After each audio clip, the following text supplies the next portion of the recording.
Наместо повисока, граѓаните на Кочани и Виница ќе плаќаат пониска тарифа за водата за пиење од онаа што ја бараа комуналните претпријатија во двете општини. Според решението на Регулаторната комисија за енергетика, не се прифатени барањата на комуналните претпријатија Водовод и Солидарност за покачување на цените на услугите за периодот од 2018 до 2020 година. Во известувањето стои дека утврдените тарифи од страна на Регулаторната комисија согласно методологијата се просечни, што значи дека давателите на водни услуги во утврдените рамки сами ќе определат висината на тарифите за домаќинства и останати корисници. Во решението на Регулаторната комисија пишува дека комуналното претпријатие Водовод побарало минималните просечни тарифи за снабдување со вода за пиење и собирање и одведување на урбаните отпадни води за 2018 година да се зголемат во просек за 2,96% од постојните тарифи.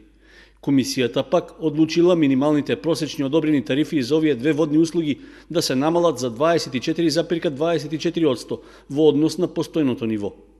Сепак, по завршувањето на изградбата на пречистителната станица за отпадни води, што се очекува да заврши во 2018-та, комуналното претпријатие Водовод ќе може да наплатува и тарифа за услугата за прочистување на отпадни води. И овде не поминал предлогот на Водовод, кој побарал минималната просечна тарифа за оваа услуга да изнесува 17,67 денари за метар кубен. Со решението на Регулаторната комисија, минималната просечна тарифа за услугата е утврдена на 12,21 денар за метар кубен.